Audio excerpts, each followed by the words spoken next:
各位同事早晨。Good morning, members. It's time, and we have a quorum. Welcome to the meeting, the joint meeting between the panel on housing and panel on welfare services. Deputations, please be seated. First item on the agenda, election of chairman. Since the chairman of the panel on housing, Ms. Asmak, hopes that I can preside over the meeting. Any objections? If not, I would preside over the meeting today. Today, we would discuss tenancy control. This is the second meeting.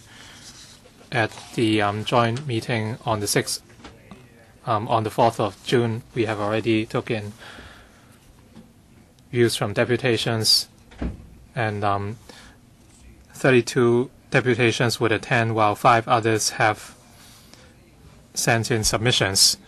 If you require an EEP's Channel 0 is a floor, Channel 1 Cantonese, Channel 2 English, and Channel 3 Putonghua.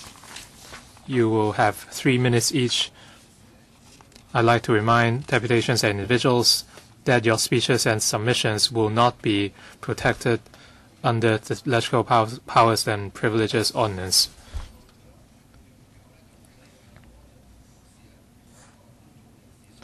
For observers, please obtain note for members of the public attending meetings in conference rooms from our security staff. If you have printouts of speeches, please hand a copy to our staff. And from the administration, we have Mr. Frank Chan, Secretary for Transport and Housing, Ms. Esther Leung, Deputy Secretary for Transport and Housing, and Ms. Joyce KWOK, Principal Assistant Secretary Housing.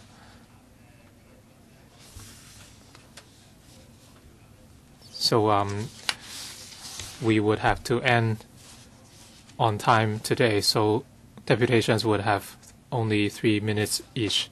First, Mr. Chung-hung Wai from the Federation of Public Housing Estates. Property prices in Hong Kong are ever rising to hysterical levels, and they are generally unaffordable to the public.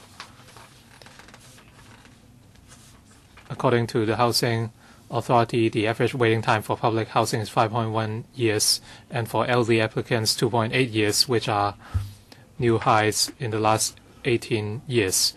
Meanwhile, many people live in subdivided units and so-called space cabins, and that is why we want to introduce tenancy control. This is nothing new.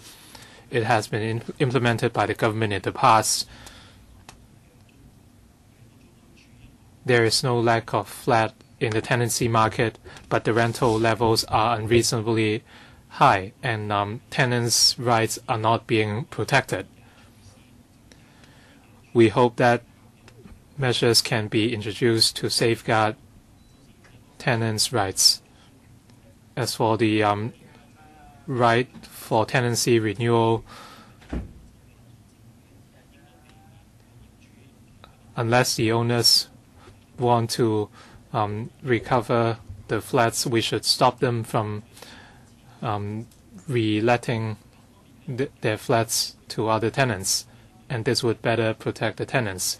As for rental rises, they should be in line with factors like inflation, rise in wages, etc. This can avoid substantial rises which would deter tenants. We also suggest establishing tenancy agreements containing details of the tenancy, and the charging of miscellaneous fees should be prohibited. We want the control to be focused on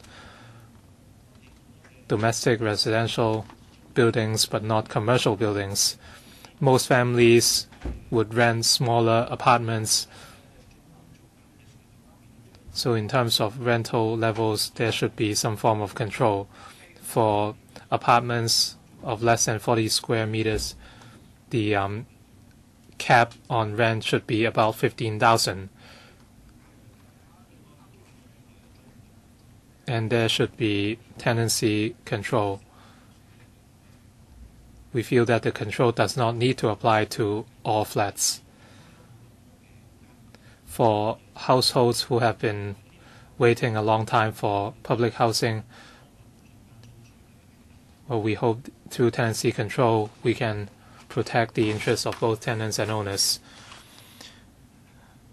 Ms. Chen Chiu Mui from the Kwun Tong Public Housing Resident Association.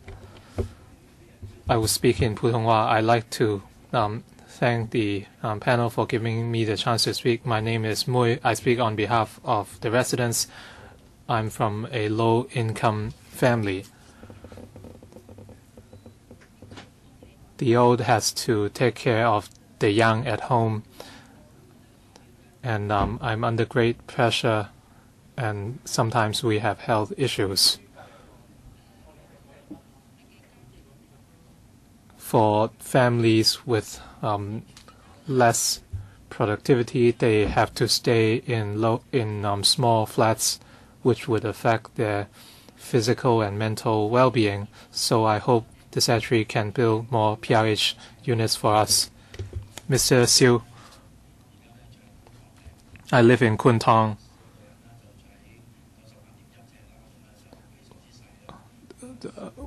I'm in a family of 4 living in a flat of 98 square feet, and my 2 children have to play on the bed.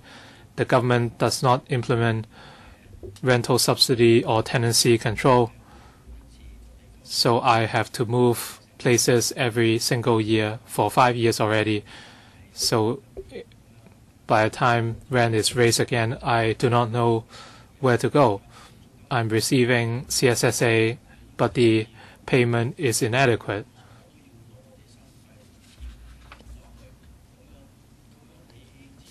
I'm sure Mr. Frank Chen knows about our situation. You asked us to pay attention to the policy address, and you only converted PRH units to GFS flats. So the waiting time went from 3 years to 5.1 years, and we are facing another rise very soon in rent. And we saw concrete spalling, blocked drains, etc. So how can you help improve our life?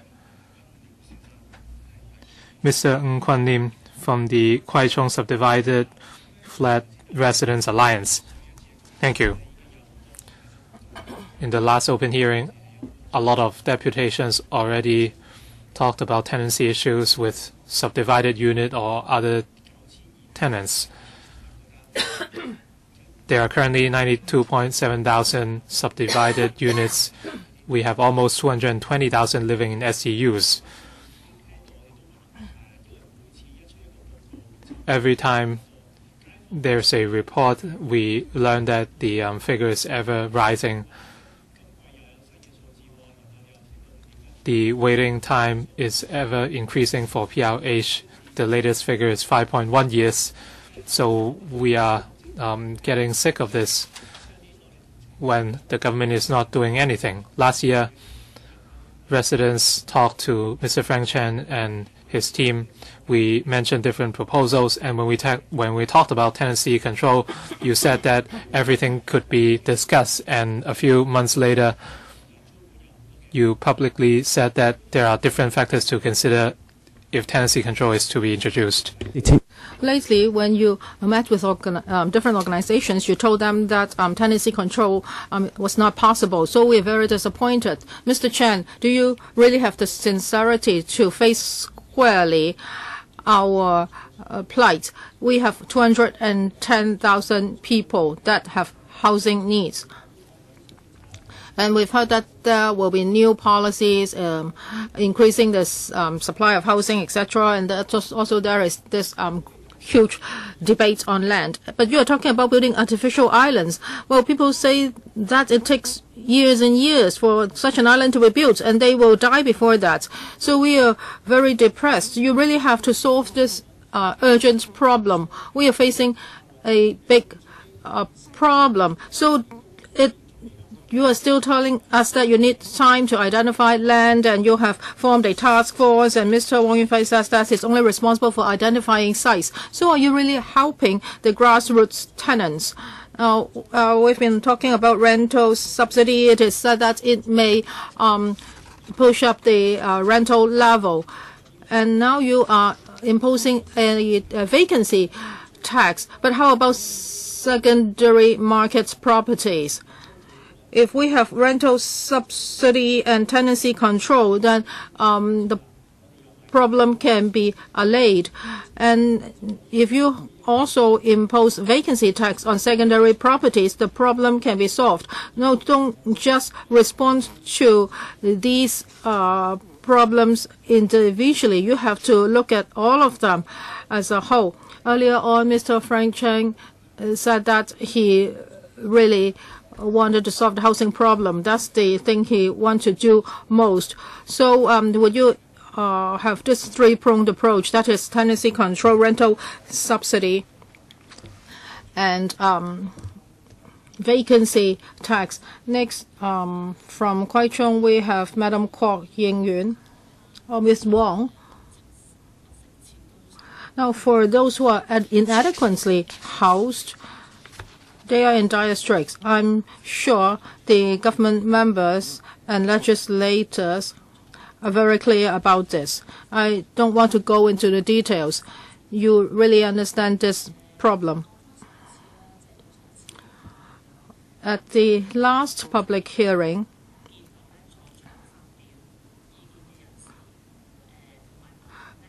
the different deputations and legislators didn't object to the tenancy control blatantly.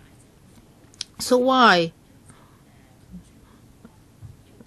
doesn't the government accept this? Why does the government keep on repeating that they've already completed a study and they think that a tenancy control is not necessary?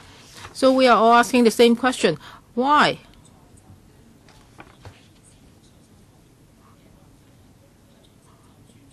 Doesn't the government review the tenancy control again? Because we have a pressing problem concerning housing.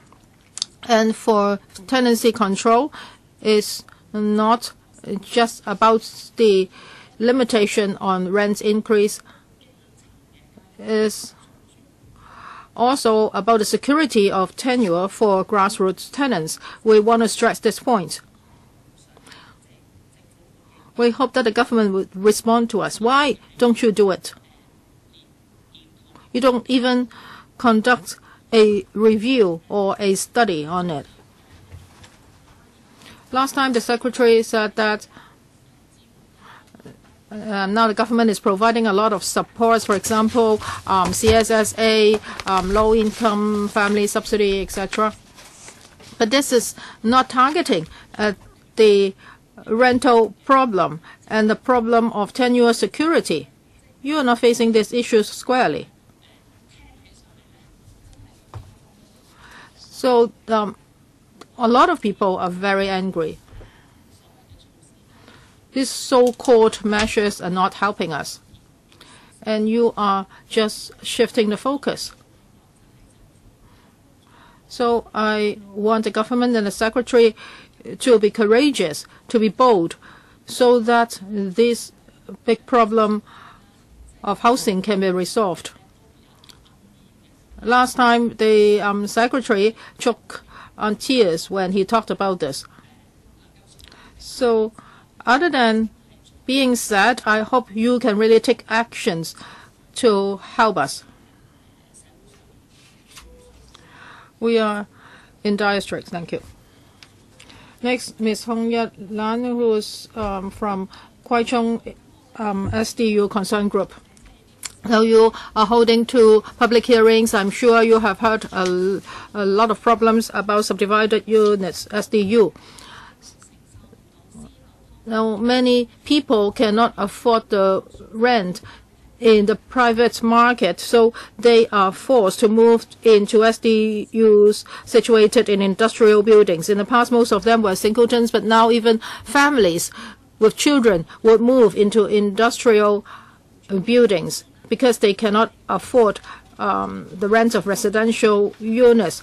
Now, you always say that for the sake of safety, these people shouldn't live in industrial buildings. But eventually, they just move from one industrial building to another industrial building. And lately, some people living in industrial buildings tell us that, well, their lease will expire soon, and the landlord would like to increase the rent by $1,000. And now, the rent of industrial building units is almost the same as the rent in residential buildings. So are you asking them to sleep on the streets? Do you understand how these people feel? Even if you are in tears, the problem is still not solved. So for SDUs in residential buildings and industrial buildings, they are suffering. It is because there's no tenancy control and there's no tenure security.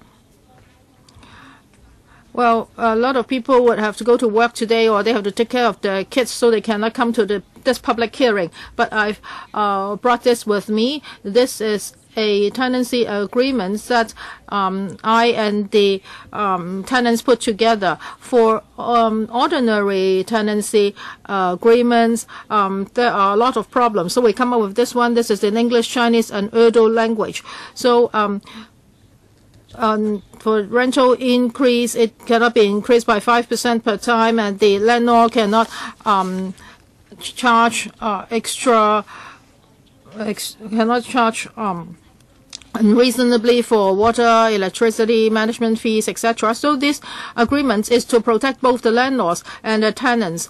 And the Kai-ming also have a very high expectation of tenancy control. So I'll show you this sample tenancy agreement, then you will know what the Kai-ming needs. Well, are you willing to put together a standard tenancy agreement for grassroots tenants? Well, standard tenancy agreements, well, we've been hearing a lot about industrial buildings, and there are a lot of SDUs in them. Yes, please take your seats. I would like to remind the deputations. Now, if you want to give something to the officers, you can hand them to our stewards. You don't have to hand the documents or articles to the officers directly. Next, Madam Chen Hoi-ching from Kai-chung SDU Association.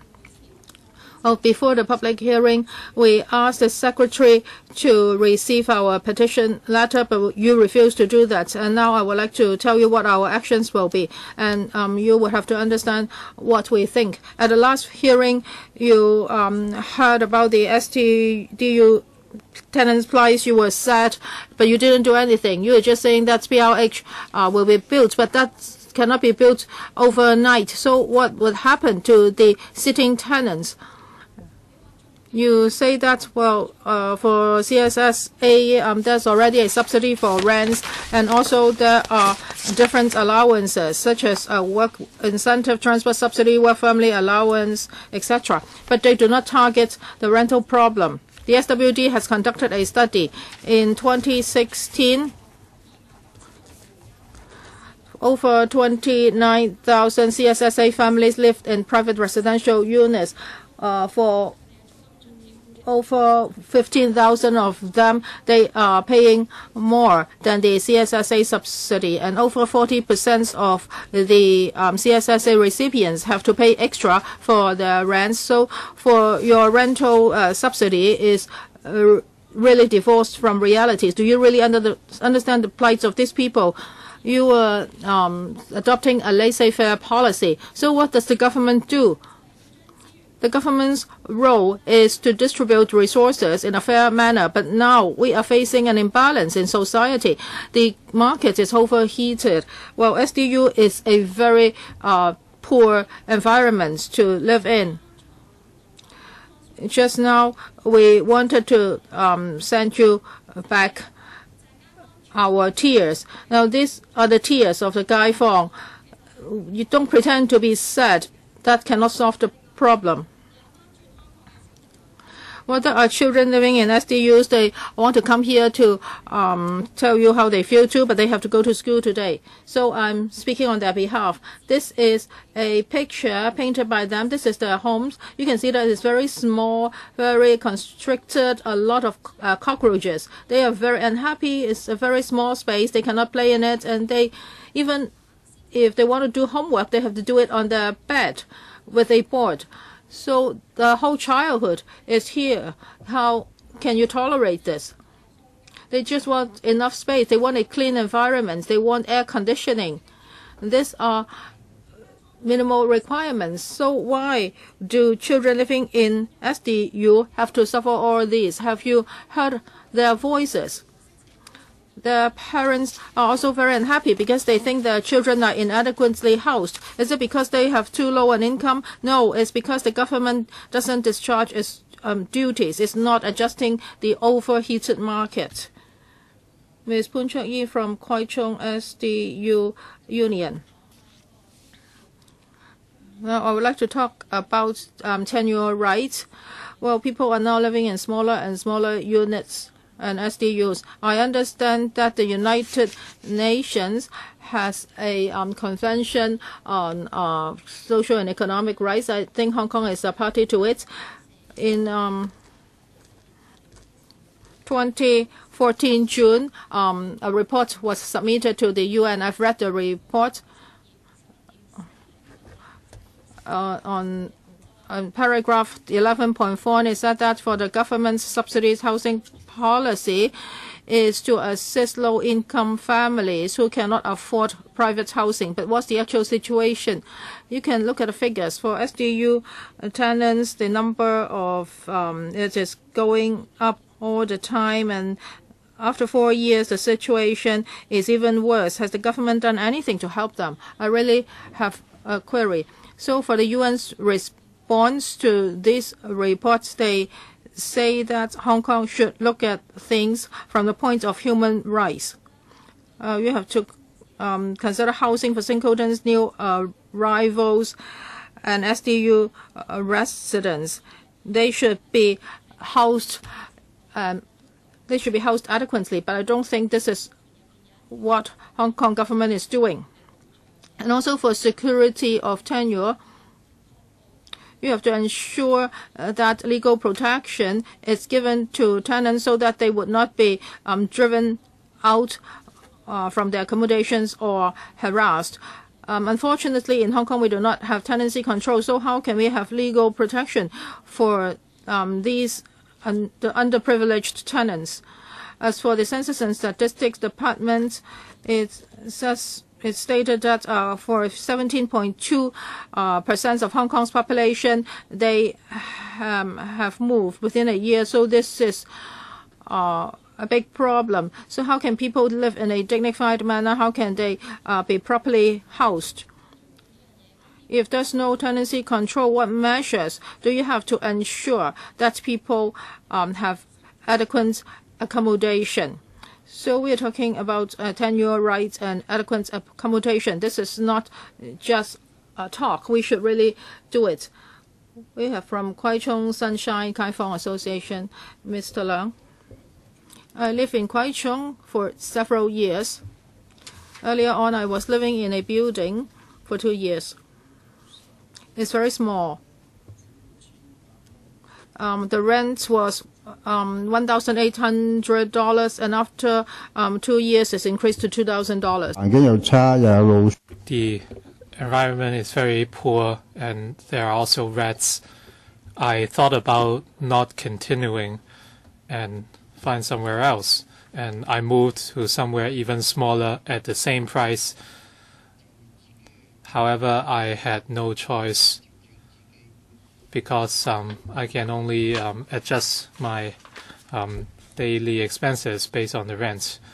There is no window, hygiene is poor, and I had to pay 3 months of rent, and I had to pay $150 for water, and the toilet is shared. The environment is very poor, and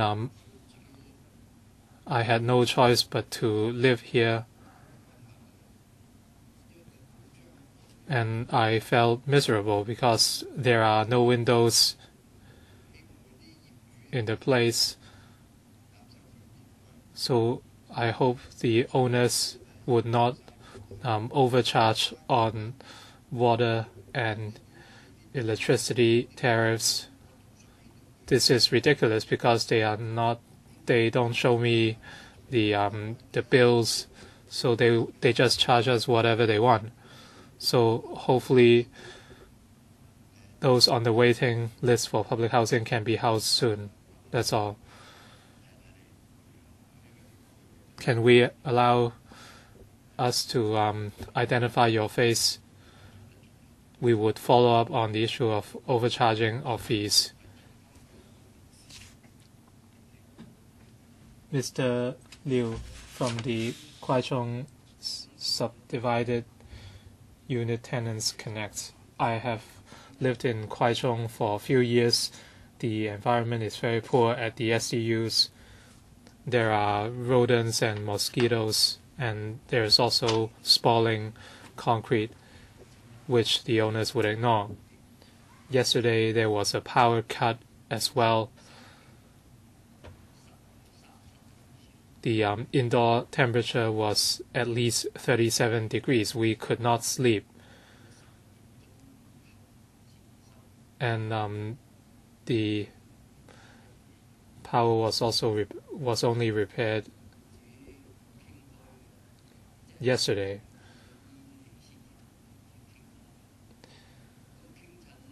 We decided to discuss the matters with the owners because of different complaints, but they would kick us out. And they decided to raise rent by $200 every time we talked to them. So the rent used to be $3,000. It's now more than $4,000.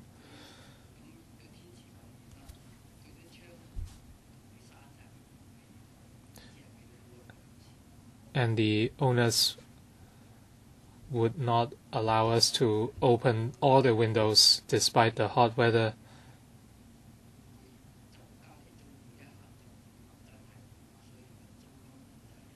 So every time we have something to say to them, they would raise the rent by $200. So that's why tenancy control is necessary. In terms of the water and electricity bills,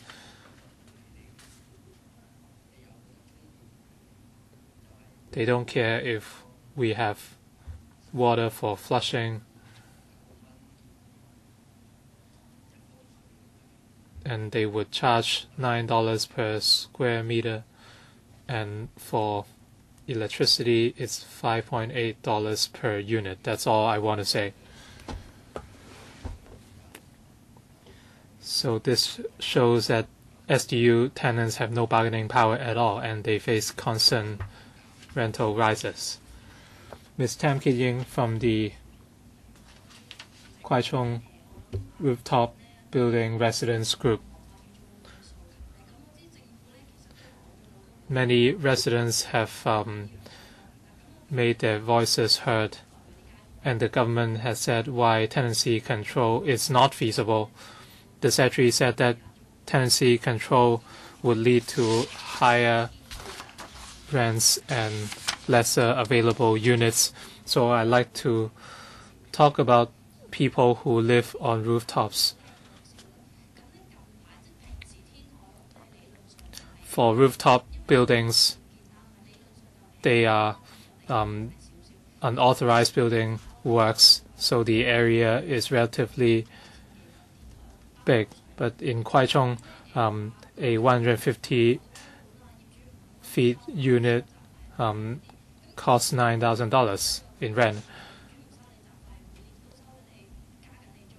even if the owners don't charge for miscellaneous fees, they would raise rents every year by 100 or 2. And there is often water seepage at these rooftop houses, and the problem is getting worse and worse. So are these related to tenancy control? These problems already exist before introducing tenancy control. You said that in other countries the number of flats available will go down, but you never conducted any studies or even any pilot schemes. Hong Kong has a unique situation.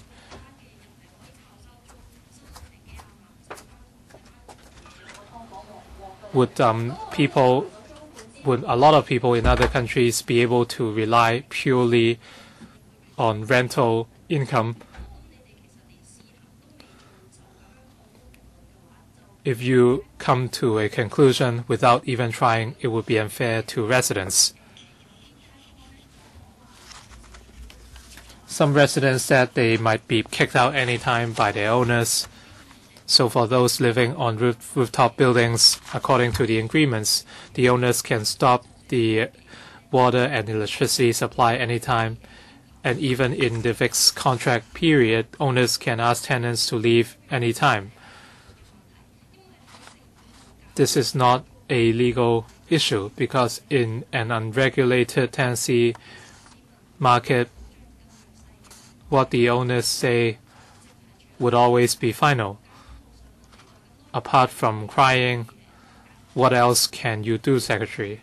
That's all I want to say. Thank you.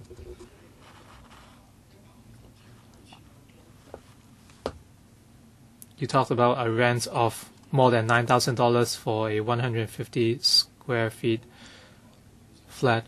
This is really shocking to me. Mr. Chen Chung from the DAB. Good morning, Secretary. Property prices in Hong Kong are most unaffordable in the world, and the rental market will follow. The grassroots face substantial problems. That is why we request the government to issue rental assistance to those who have been waiting for more than 3 years. And there should be transitional housing provided to give an extra option to SUU tenants. For owners of HOS flats who have not paid their premium, they should be able to rent out their flats. We are talking about more than $200,000. If the rental levels are lower than the market level, this would really help. I hope the government would also consider specific measures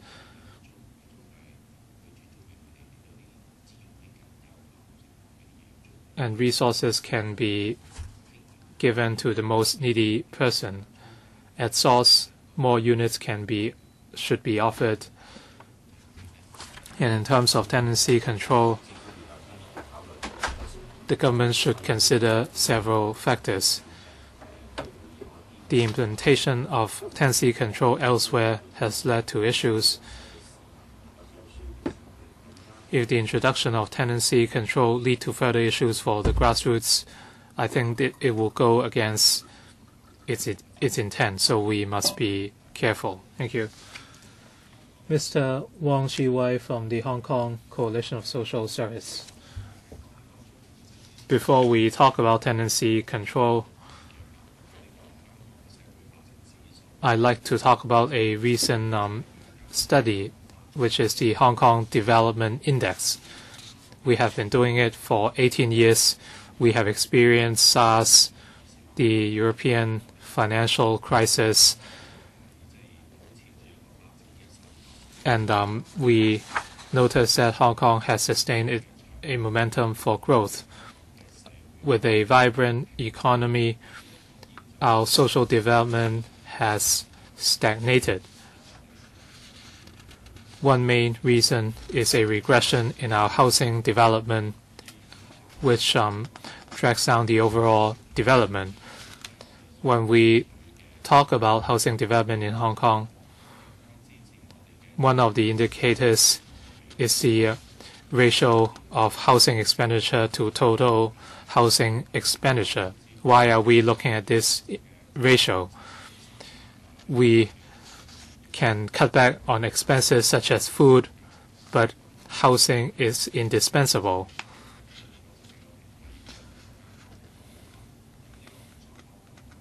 Many deputations and residents have spoken, so I won't repeat what they said. I engage in policy research.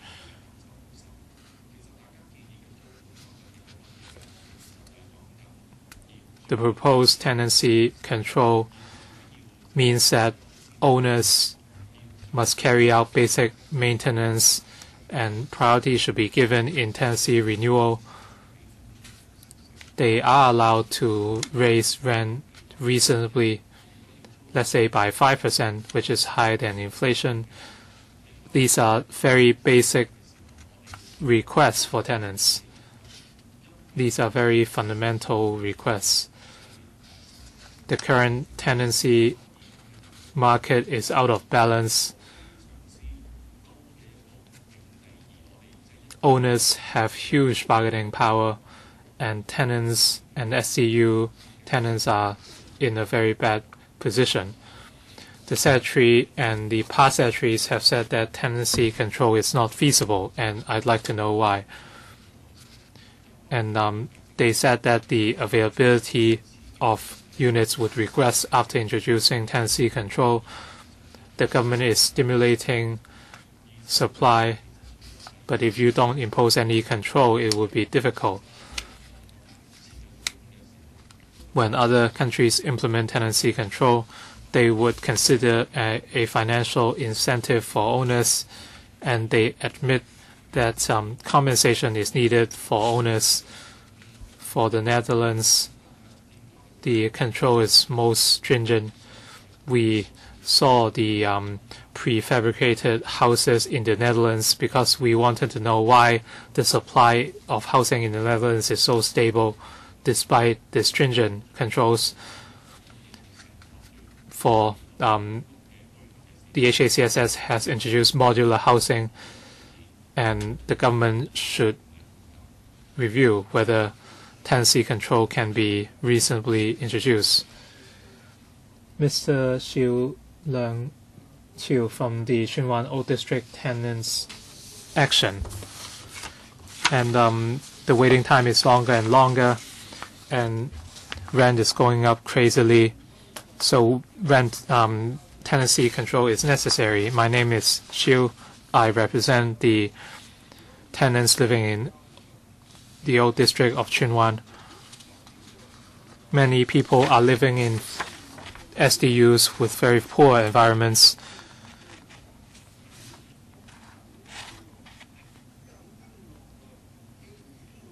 You cried for us, the grassroots tenants, and I'm sure you understand our plight. We urge you to implement tenancy control as soon as possible in order to save us from the plight. Every time we talk about tenancy control, the government would say that this would reduce the availability of rental housing, and rent would also go up, and owners would be reluctant to rent out their units, and this would lead to further difficulty for tenants. But are these really the facts? One of our residents living in a 50 square feet unit, and he has to pay $5,500, and the owners would ignore the water seepage and spoiling concrete, etc. The letting out of flat is an investment, and very few people would decide not to let out their flats. After the government canceled tenancy control in the 1980s, the vacancy rates have been going up, and this is clear for all to see. In 1921, Hong Kong already had tenancy control. The government has a lot of experience in doing this legislation, so please do not drag your feet. So I would ask you to re-implement tenancy control, and you have to make rules controlling Hong Kong people's living space. Now our average living space is 161 square feet, and many people are living in units that are smaller than cells in Stanley Prison. They do not have independent toilets, kitchens. Some don't even have windows. They are really living in a very poor environment. And you have to monitor strictly the hygienic conditions and safety of buildings.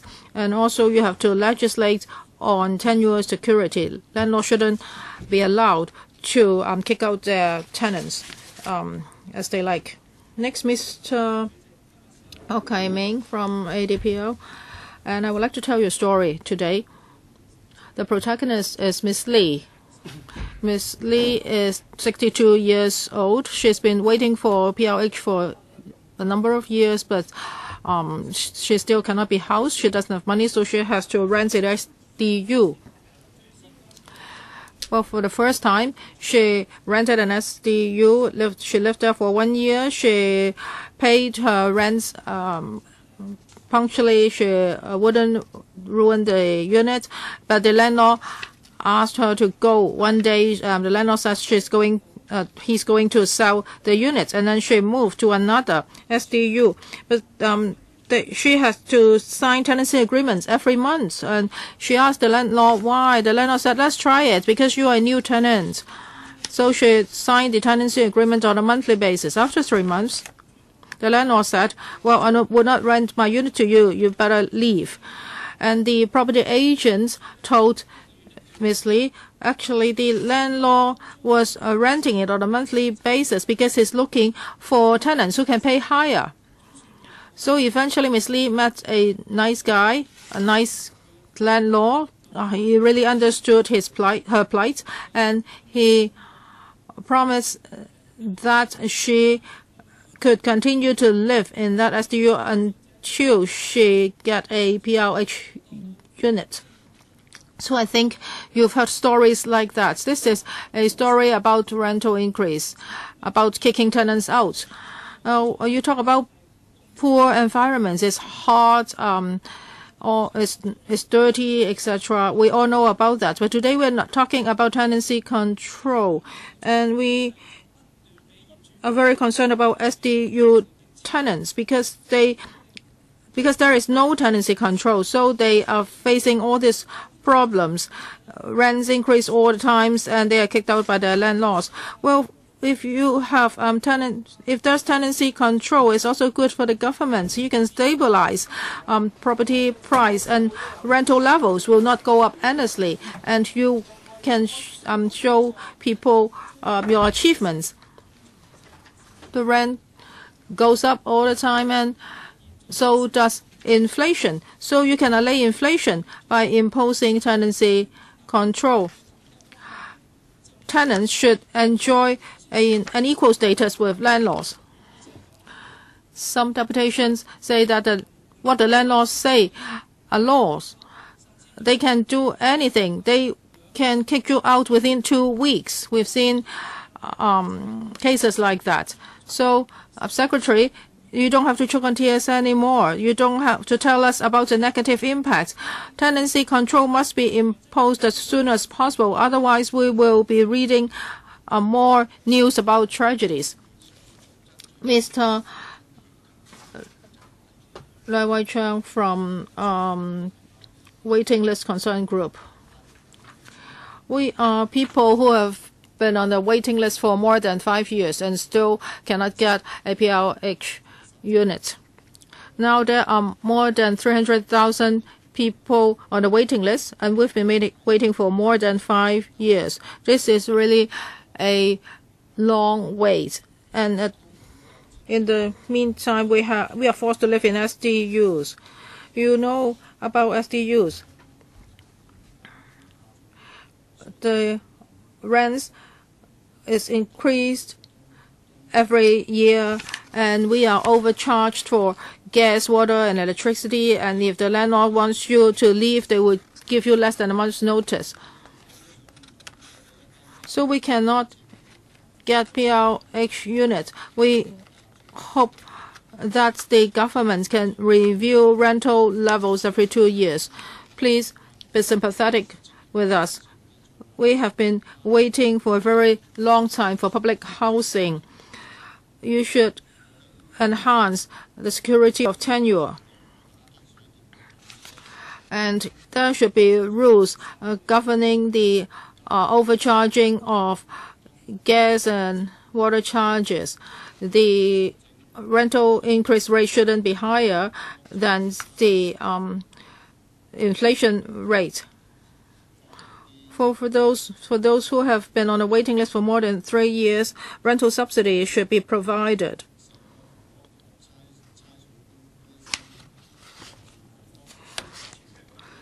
Now, there are not enough measures to help us. A lot of people cannot find proper places to live. Do you know how many years do you have to wait on average before you can get a public housing unit? 7 to 8 years. We are living in SDUs. If there's no tenancy control, then we will continue to be exploited by unscrupulous landlords.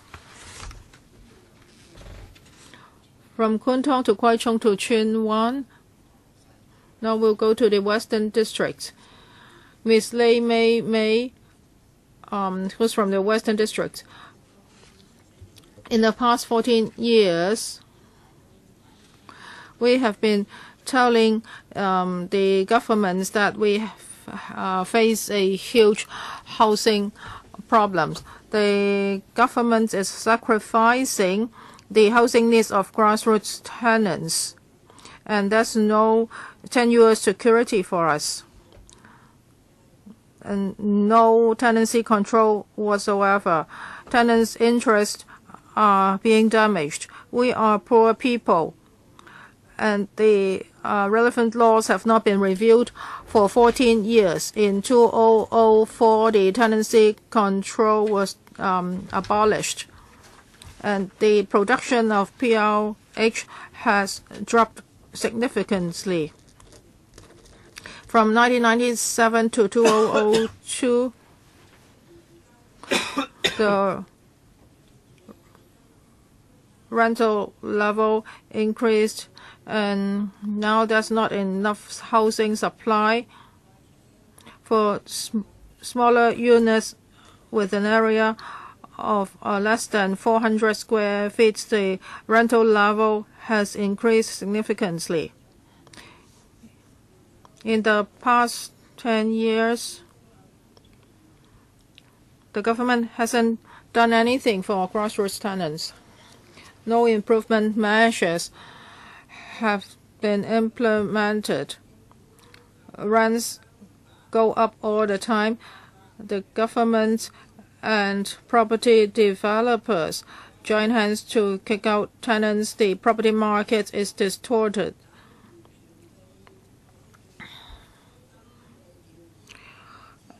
Now we are forced to live in SDUs.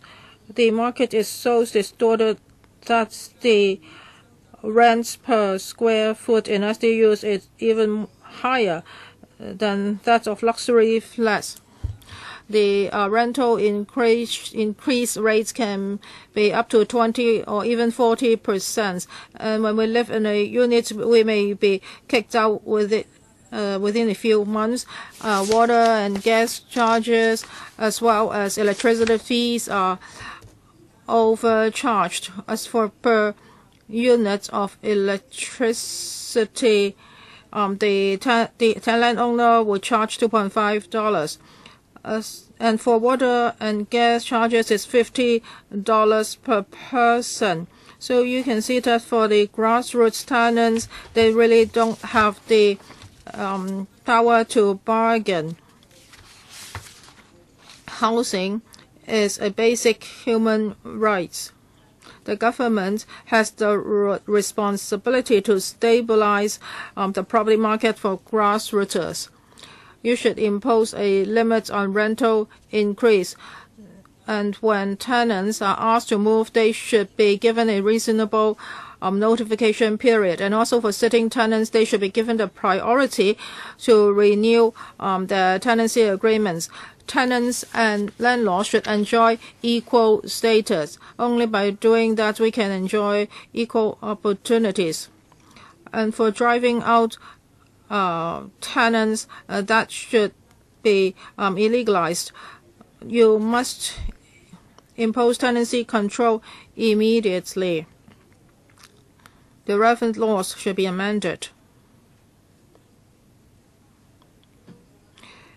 You should impose control on tenures, and the notification period should be 3 months. The rental increase rate cannot be higher than inflation rate.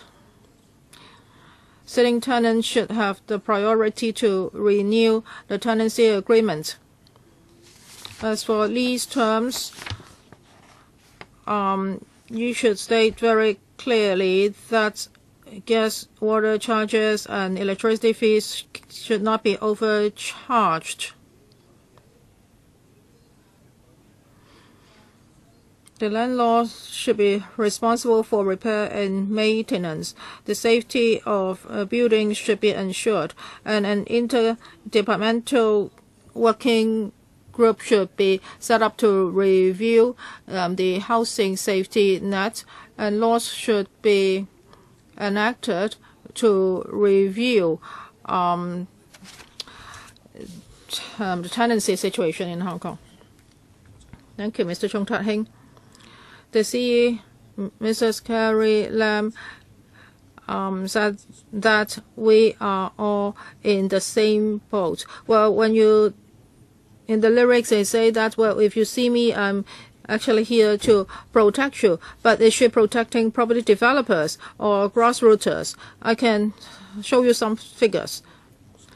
For people waiting for public housing, the waiting time is 5.1 years.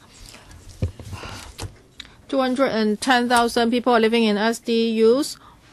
As for PLH, Kai-long Court, the price is almost $10,000 per square foot. And for HOS price, the per square foot price has increased to $15,000. And here in 2018 is 190. In 10 years' time, it has increased by 90%. At the same time, for Taipei, what do you think the increase is? 5.6%. So that's about the rental level. So home is Carrie Lam protecting. She says that a lot of people would want to buy their own property, so the whole property ladder would have to be restructured.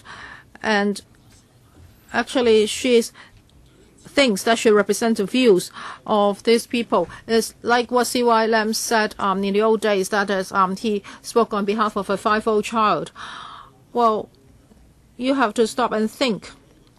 Look at the reality. Don't pretend to be sleeping. Don't pretend to sob. Look at the rental market and look at the policy for housing. The government says that the housing problem is actually a property buying problem. But for housing, is the government's responsibility to ensure adequate accommodation for everybody. Not everybody wants to buy their own properties. So for tenancy control, we are not trying to confront or target landlords. But now the market is out of control. So this is a temporary measure to ensure the interests of both parties. Housing is a human right. It's a basic necessity for people. Well, the UN has said that, well, for housing, there should be adequate facilities, stable, affordable, and people should have security of tenure and equal opportunity to housing. It should be in an appropriate location, and there should be cultural accommodation. Secretary, do you know why make the grassroots live in small and inadequate housing? It's because they have no money. So I give you this word, poverty. So please think about the needs of the grassroots. Poor means inadequate financial allocation, and also the tenants are confined to very small spaces. So now I will give you this sheet.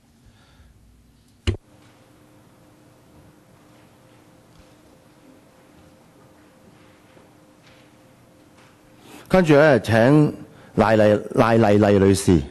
Miss Lai Lai Lai. Good morning, Chairman. I live in Kuntong. I'd like to give you an example. Well, I live in a so-called luxury subdivided unit because my owner has overcharged me on water and electricity. We are new immigrants. I'm in a single parent family, and my daughter often asked, well, my daughter is almost in primary 5, and she asked why we are still waiting for public housing, and I didn't know what to say. We have no choice but to keep waiting. As other residents have said, you cannot impose tenancy control and you cannot do anything about the water and electricity, so I'd like to know what the Secretary can do.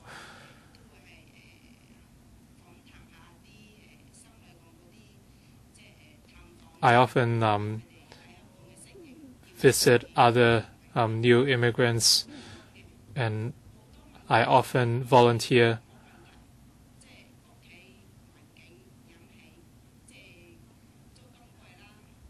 Very often they face high rent and they make low salaries.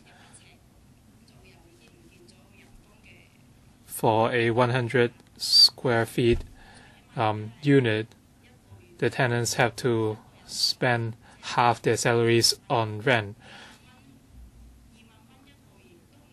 Even if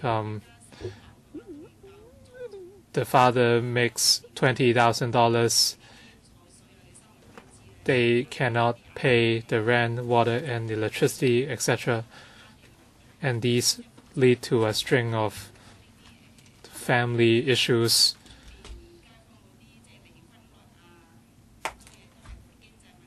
And this leads to things like divorce.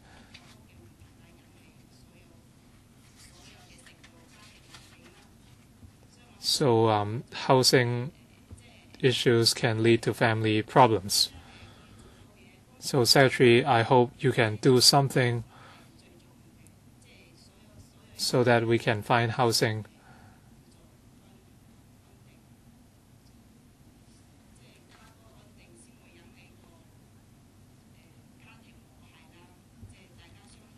A stable family leads to harmony, and many issues such as those between husband and wives stem from housing problems. Ms. Lai, you said your water and electricity bills are among the most expensive. For electricity, $2 per unit, and for water, $14 per square meters. Well, perhaps some people might pay even more, but nonetheless, these levels are ridiculous. Ms. Chen Men-yin from the Eastern District Women's Concern Group. We are grassroots women in the Eastern District living in SDUs. SDUs in private buildings are extremely expensive, while spaces are small with poor hygiene. And many grassroots women are aggrieved and they are subject to great mental pressure. The rents for SDUs in the Eastern District are extremely high, and the per foot price is even higher than those of luxury flats. And owners raise rent every year, and in order to raise rent substantially, they kick out old tenants so that they can earn higher rents. And the rent is at least $5,000 in the Eastern District, while the area is less than 100 square feet. Grassroots women cannot, they find it very hard to find affordable units. And with the miscellaneous fees and commission, the burden on the grassroots is even heavier. In the past, the government abolished tenancy control because there were vacancies in the rental market and rents was affordable at the time. But things have changed, and with such expensive rent, it has become unaffordable to tenants. That's why the government should reinstate tenancy control to protect the rights of owners and tenants to ensure stable tenancy relationships. The tenure should be at least 2 years, and rent cannot be raised within the period. The rental rise cannot exceed the inflation of that year, and owners and developers cannot charge additional commissions and miscellaneous fees, and no overcharging of water and electricity tariffs. Tenants should enjoy tenancy protection. If they do not breach the tenancies, they should enjoy priority in renewal.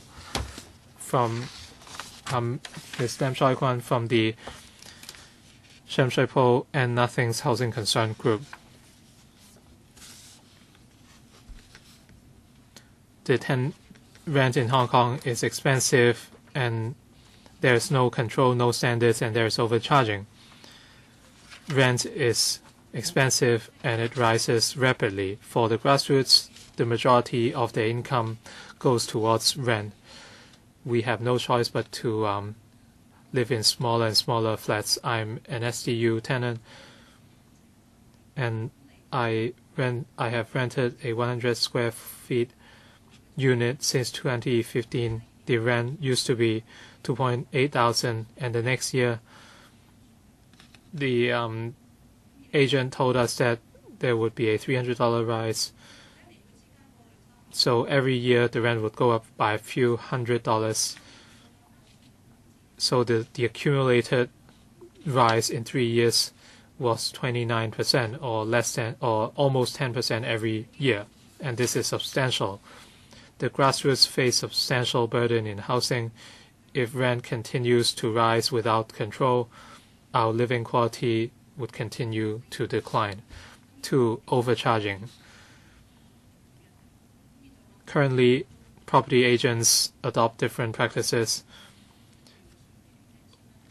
Normally, we have to pay 1 month as down payment and 2 months as deposit, and another deposit for water and electricity. And we have to pay $10,000 or $20,000 before we can find a new place. That's why some tenants would rather put up with expensive rent but not move out. And we are in a very passive role. And my agent told me that with every rental rise, the tenancy agreement has to be renewed, and they have to charge $300 every time. But we learned that this fee is not mandatory, and it's not charged by every agency, and the charging of water and electricity is also inconsistent. Some agents charge $1.5 per unit, some $1.6, while some would charge according to the bill. For water, some agencies would charge $15 or $16 per unit. And there are different charging standards, and there would be overcharging in the industry. So the government should implement tenancy control as soon as possible to limit the rise in rent. Thank you. Ms. Chu Kam-wah from the Federation of Hong Kong and Kowloon Labor Unions. We support the introduction of tenancy control ASAP. Prices are ever rising, and the grassroots have to live in smaller and smaller spaces. Some of our workers said that a few years ago, a family of 4 rented an apartment of 350 square feet with a rent of about $10,000, but they were driven out. Now they have to spend more than $10,000 for a 270 square feet flat. So you can see that our housing policy is skewed. The government said that the tenancy control will lead to negative consequences, but this should not be an excuse for not implementing tenancy control. On the other hand, the government should refine the system to help the public, and with a long-term land and housing strategy, this would be a responsible approach. Earlier, the government announced a vacancy tax, and the FLU thinks that these would go hand in hand. The intention of the property vacancy tax is to promote the availability of rental flats, but the supply of first-hand properties every year is limited, so we request that the vacancy tax should also apply to second-hand residential flats, and this would avoid the stockpiling of flats. In terms of long-term housing strategy, we feel the government should vastly increase the public housing ratio, and they should identify more sites, and in the land sale program, the sites should be converted to public housing, and tenancy control and vacancy tax should be imposed.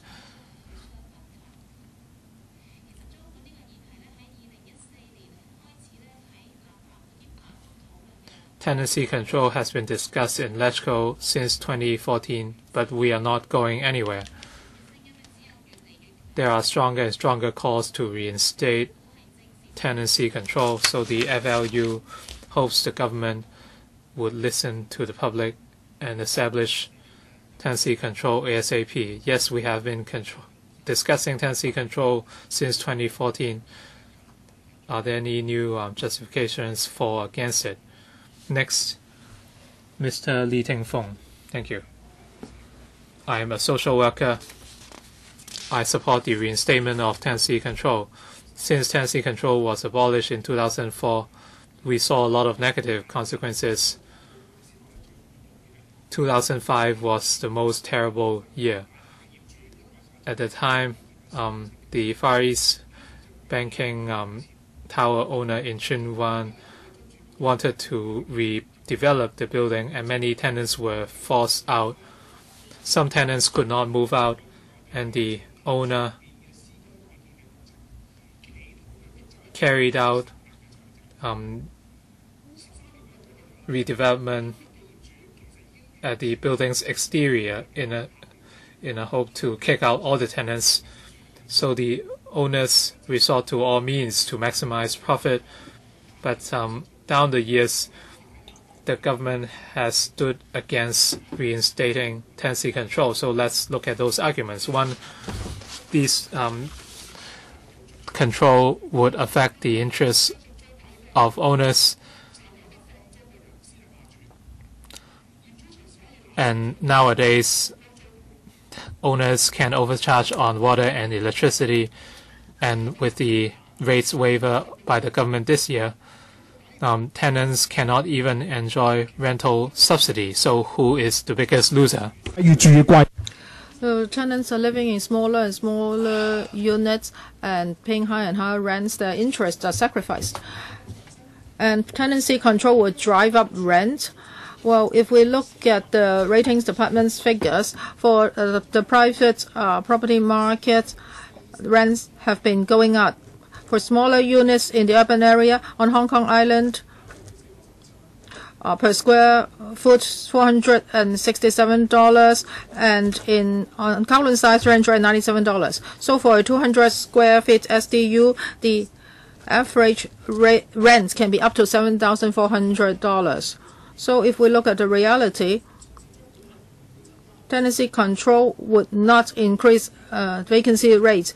Now for vacant units, it's because the landowners are speculating. So the government shouldn't put the cart before the horse.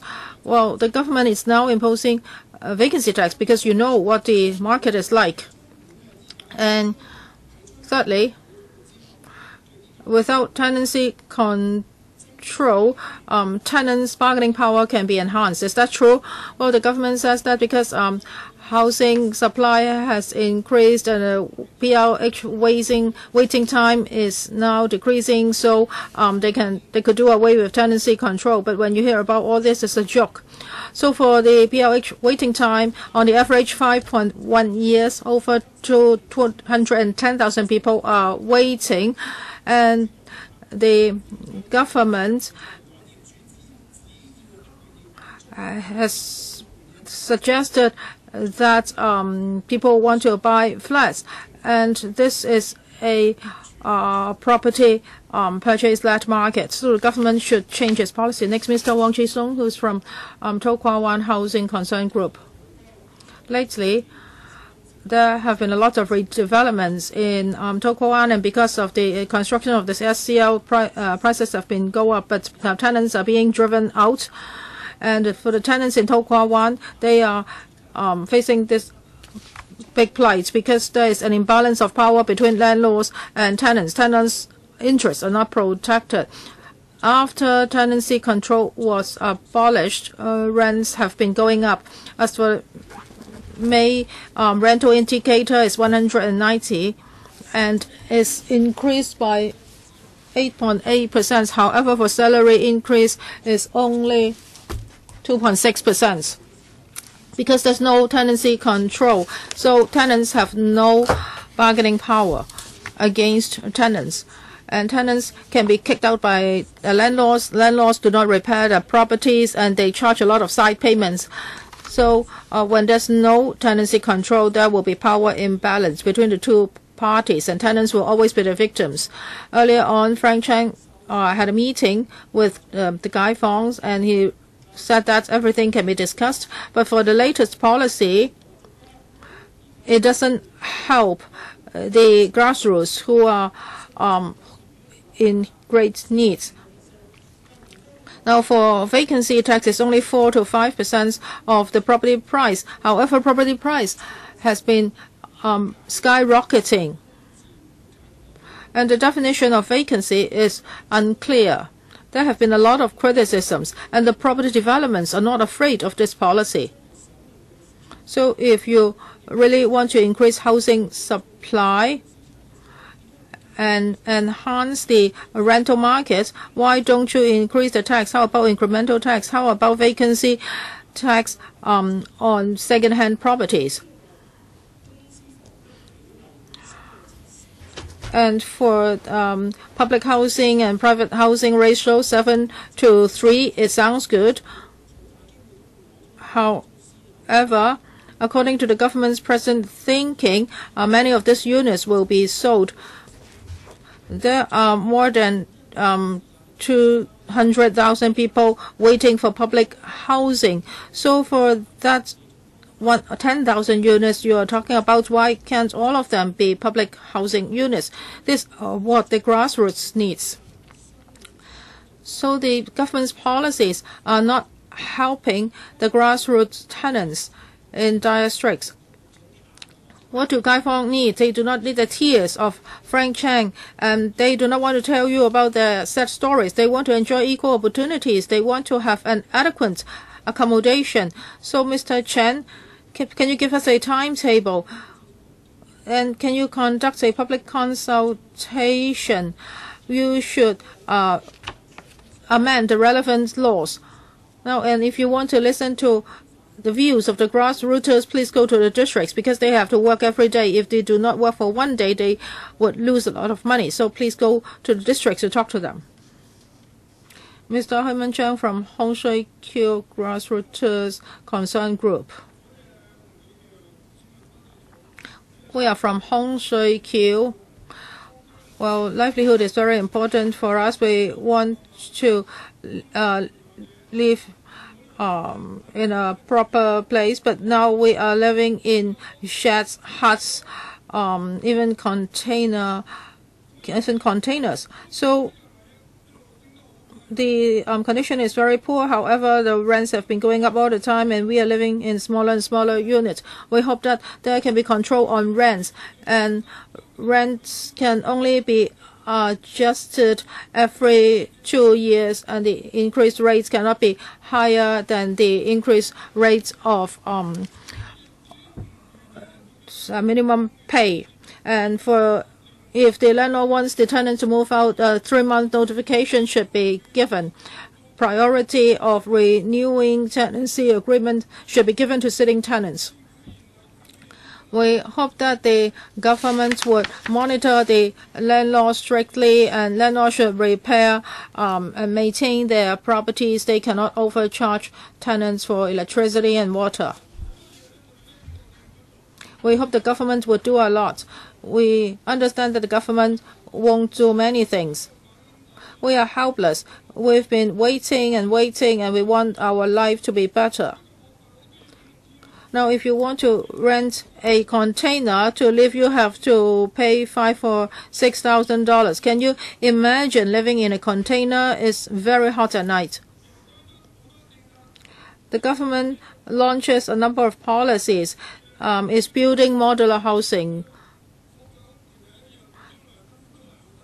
That's the same. It's not good accommodation, and you just build a limited number of units. Who can live in them? We don't know. We hope the government can build more basic public housing units for us. We do not need luxury flats. We just need proper accommodation. That's already the greatest welfare. Thank you. Next, Ms. Chen Lim Kan from Chung-hung Housing Concern Group. Before this meeting, we emailed a letter to you about tenancy control. In the past, Hong Kong did have tenancy control and rental level was labeled. However, in 1998 and 2004, the relevant policies were abolished, and rents have been going up. Tenants would be driven out all the time, and also the landlords are overcharging for water and electricity. We want tenancy control, but the government says that this will drive up rents. But the government's data cannot prove this. Even without tenancy control, rents have been going up. And on Hong Kong Island, a small unit of 400 square feet originally was $7,500. Now it's increased to $20,000. And in the new territories for the same size, the rent has also increased by $1,200. You are saying that tenancy control would be counterproductive. I don't think so. When you look at the figures, you would know that our rents have increased by 3 times, and now it's still going up. So the government should face this problem squarely. Tenancy control should be reintroduced, and you should protect our tenure rights. In 2016 and 17, a comparison was done on SDU, and for that the SDU rents, the rate increased by 7%. As for sheds, the rental increase was even higher. These are places where the grassrooters live. So we are under a lot of rental pressure. The government should face this problem squarely, and you should implement tenancy control again. When it comes to rental increase, it should be packed with the inflation rate. And we should have security of tenure. We shouldn't be forced to move out. Well, if you harass your neighbor or if you do not pay your rents, then you should be driven out. Otherwise, you cannot be asked to move. You say you're from Chengsum, so where is Chengsum? It's Qinglongtou and Shenzhen. Thank you. Mr. Teng Po Shan from Kuntong Self-Determination Group. Now the rental market is out of control. All along there has been tenancy control in Hong Kong, but in 1997 it was abolished. Now our property market is thriving and rental levels are crazy. So how can the government say that tenancy control shouldn't be reintroduced? You say that this is not a solution and this will cause other problems. So what is the solution?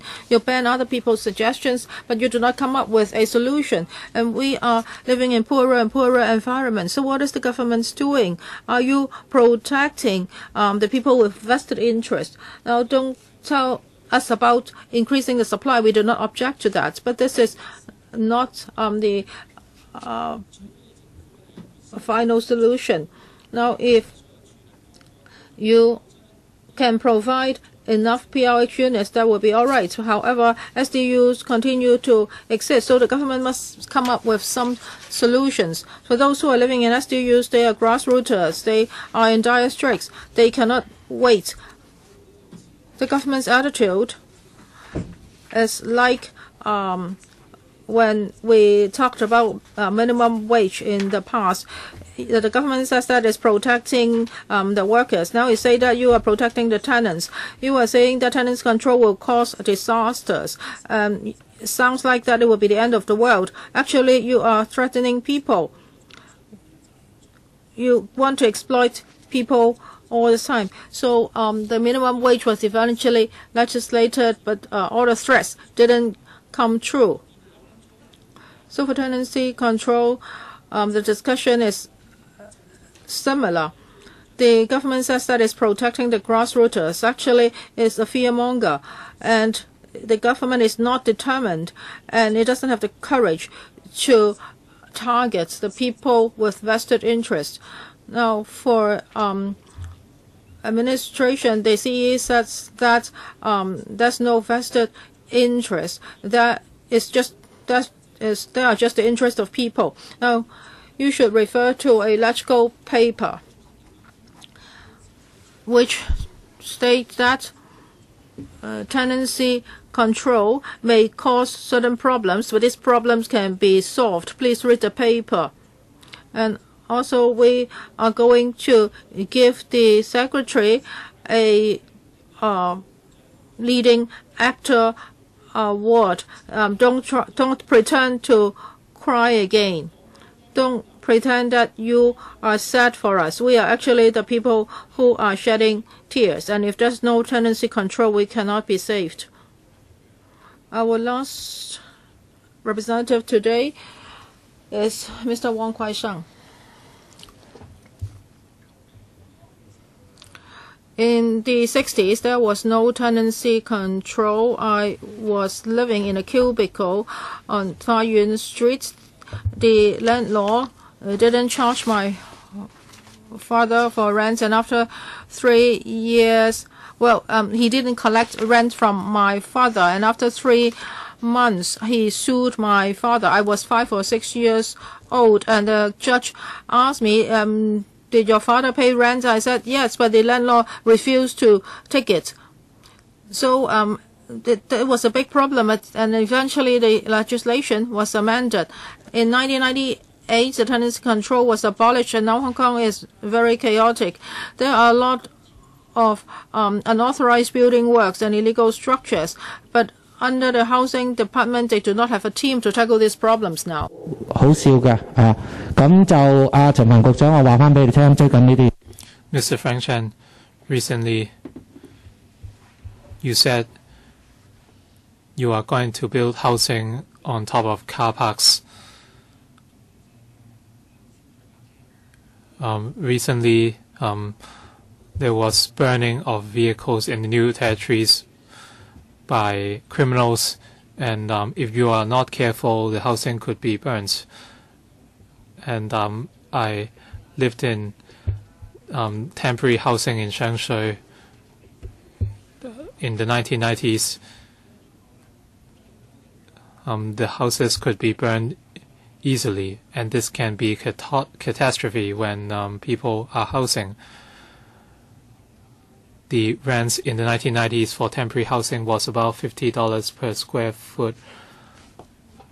And in Shangshui, the temporary housing was about $800. Chris Patton removed all the temporary housing. And at Shangshui, the rent was about $2,000 and rental control was in place. You can see what happened after 1998 when control was abolished.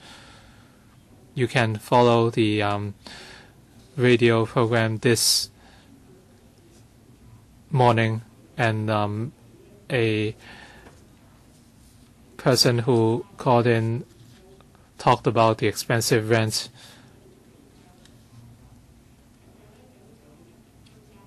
And if you pay by, now without rental or tenancy control, the situation is out of hand.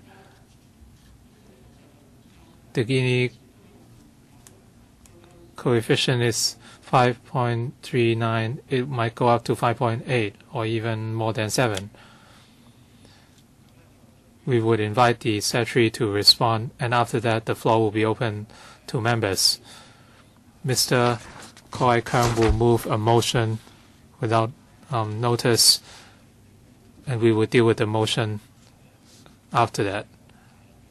So members, please stay, and hopefully members can return to the conference room. We need at least 13 to proceed to the vote. A number of questions were raised repeatedly.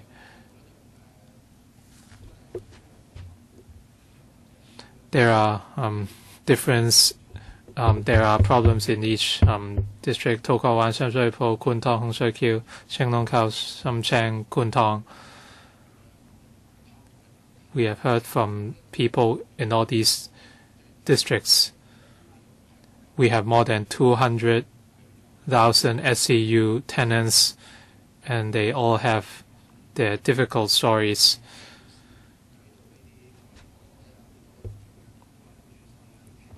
And I realize the Secretary has been listening.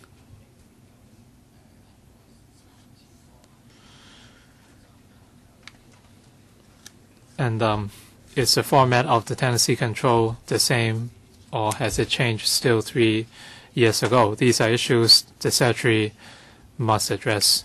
You have 5 minutes. Thank you, Chairman. First of all, I sincerely thank all members and deputations for expressing your precious views on housing.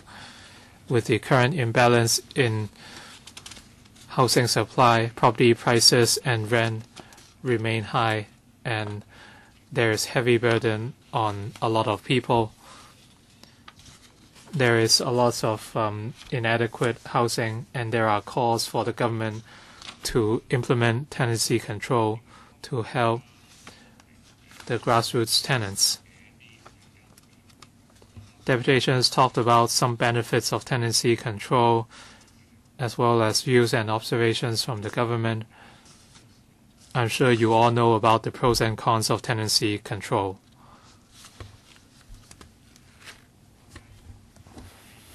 But having weighted the pros and cons, given the current imbalance of housing supply, with the current tight supply, the tenancy control might not be able to really benefit the grassroots, and it might achieve an opposite effect, which is our main concern.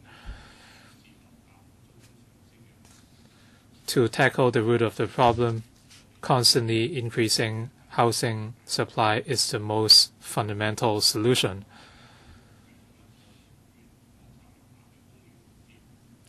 The government would continue to look at the supply target under long-term housing strategy, and we would increase land supply for short, medium to long-term housing, and there would be more public housing, and this would address the housing needs of the public. On the 29th of June, the Chief Executive outlined 6 new housing policies, including converting private sites at Kai-tech Anderson Quarry site to public housing, and it can provide more than 10,000 public housing units. And under the Transport and Housing Bureau, a task force would be set up to provide coordinated steer and promote the idea of transitional housing. And this would alleviate the needs of inadequately housed people. We hope this can increase the supply of subsidized flats.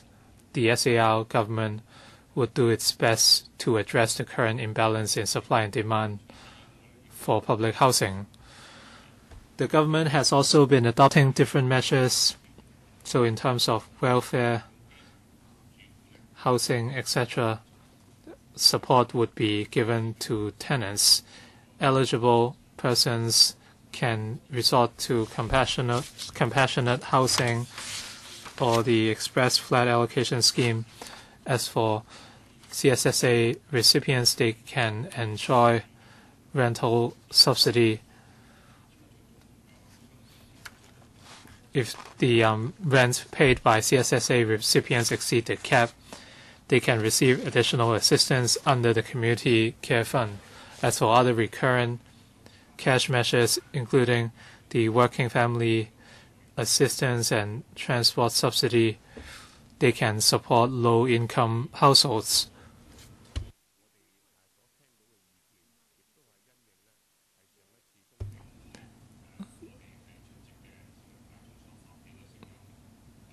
As for the views of the deputations from the previous and today's meeting, the Transport and Housing Bureau has looked into these ideas, and I have looked at these proposals with Dr.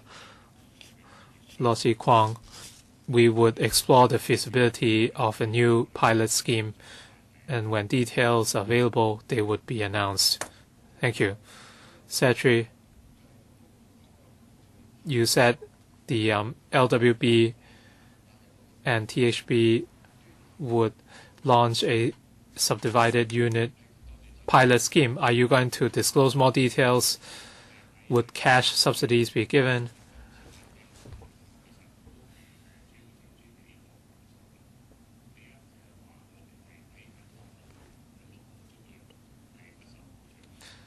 The SCU tenancy agreements are not protected. The tenants have no bargaining power, and there isn't even a tenancy agreement. In case of dispute, they do not receive any support.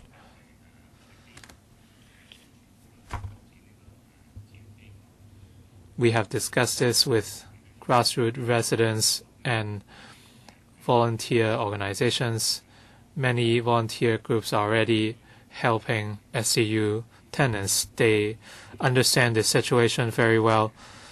We realize there are more than 210,000 SCU tenants.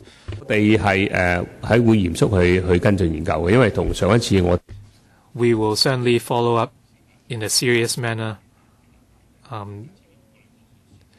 Please allow us more time to explore what can be done and provided, and we will make an announcement in due course. Please look at tenancy agreements. Now the floor is open to members, 4 minutes each. After that, if we still have time, we can allow deputations to respond. Mr. KWOK Wai-keung, Ms. Loughin, Mrs. Regina Yip, Dr. Fernando Chang, Mr. Michael Lok, and Dr. Pierre Chen. Mr. Wilson All. Mr. KWOK Wai-keung, thank you. I drafted a motion requesting three measures, including rental subsidy, property vacancy tax, and combating overcharging.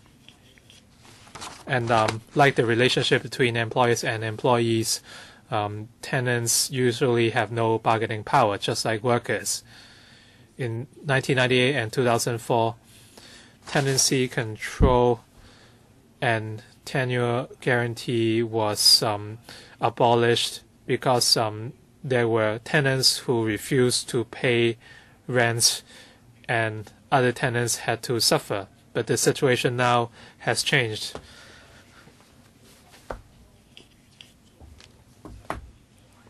At that time, the prices for SCU rent was not that expensive. The waiting time for public housing now exceeds 5 years, and it's poised to go up even more. And many do not sign any tenancy agreements or pay stamp duty. Some owners resort to another extreme. Due to an imbalance in bargaining power, you must side with employees and tenants. This is how you can help the people. 陸頌雄議員之前提出嘅禁止炒水炒電嘅私人議案呢，俾 The members' motion proposed by Ms. Asmak and Mr. Michael Lok against overcharging was banned by the government. And by constantly signing new tenancies, owners seek to make more. This is the reality. A number of deputations wondered whether your tears were genuine. But, well, I think you really feel for the people, but you must follow up. You cannot just come in, show your empathy, and do nothing. You said you would help people with no bargaining power. I think this would not be effective. The FTU insists there must be a three-pronged approach: rental subsidy, tenancy control, property vacancy tax, and prevention of overcharging. When can you actually get things done? Secretary, thank you. Thank you.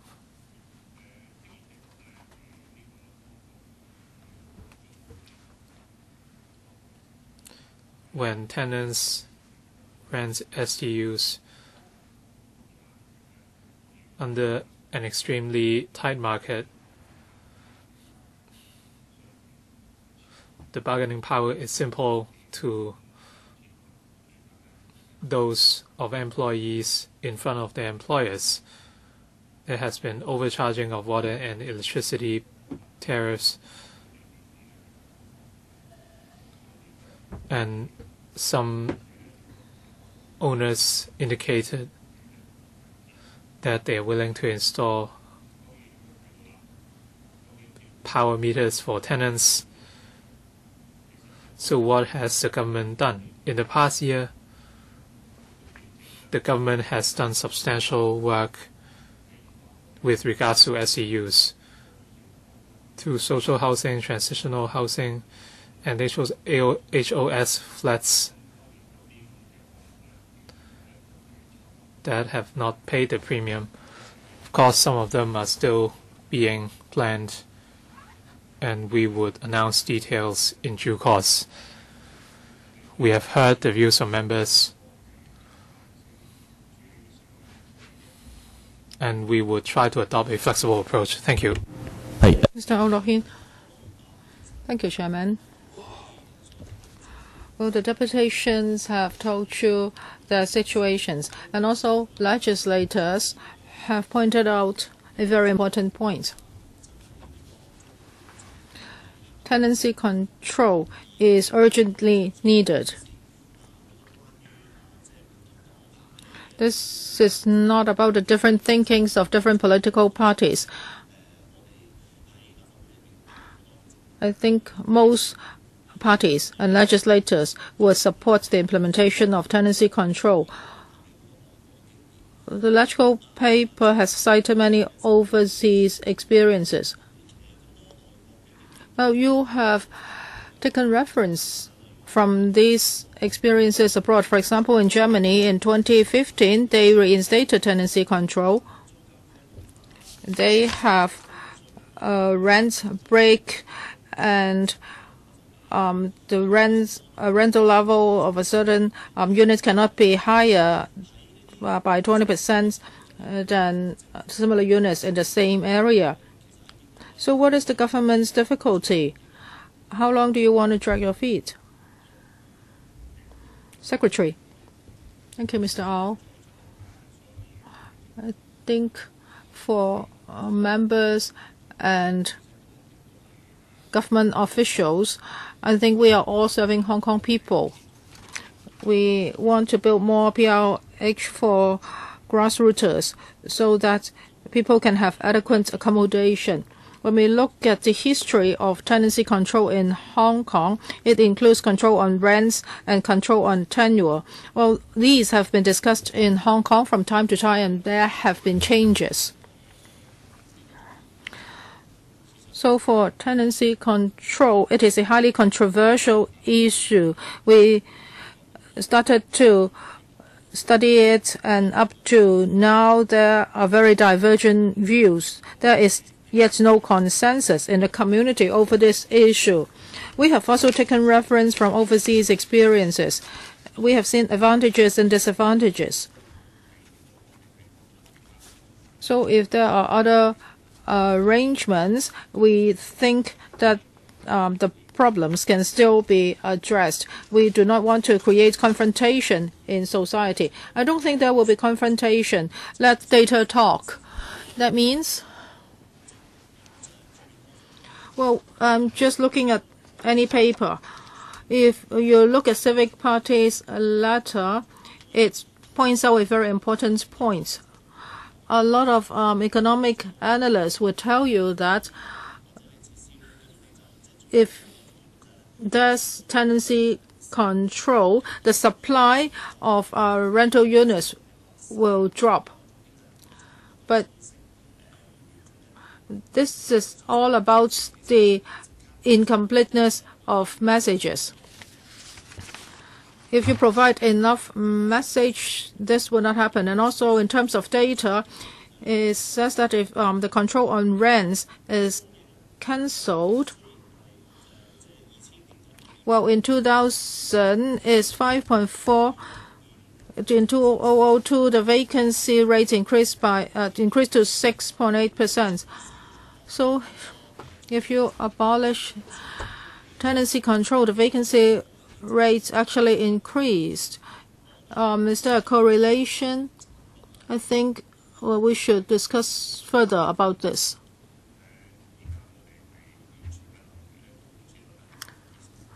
Our existing vacancy rate is 3.1%. It's 3.7% is actually the lowest in years. However, we want to enhance the mobility of properties. So that's why we've launched the vacancy tax. Well, we've heard opinions saying that the vacancy tax should only be imposed on lower end properties. But the government is worried that there will be a spillover effect to other property markets. Well, because for some tenants, they cannot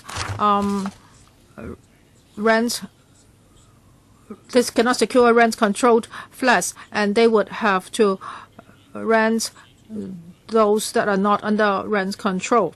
And if So we don't think this can solve problems for grassroots tenants. And also for those who can get insider information, they would be able to secure a flat. Otherwise, they cannot. So for the underprivileged, tenancy control isn't really benefiting them. Fernando Zhang. Chairman, about 4 years ago, here at LegCo, we also talked to the Transport and Housing Bureau about tenancy control. At that time, they gave us a very detailed report, including a lot of studies. And the conclusion was tenancy control was a highly controversial issue. There were divergent views and experiences in different countries were different. So this should not be done lightly. After 4 years, rents, especially rents for grassroots tenants, have increased in a crazy manner. For a 150 square feet rooftop structure, the rent is $9,500. So we continue to discuss here. And after 4 years, some other legislators will say the same thing. We may have a new secretary then, but discussion will just go on. I don't know how high the rent will be at that time. So government officials and legislators will continue to be paid. We are supported by public money. We have high wages. We don't have to worry about rents, but grassrooters continue to suffer. Secretary, last time you were on the verge of crying. You said that it should be a supply-led market and it takes time to have enough supply. So we need short-term solutions. However, while we keep on talking, rents are skyrocketing. So do you have short and medium-term solutions? Or would the government say to the public, I'm sorry, there's no solution at the moment? Well, please continue to bear. Thank you.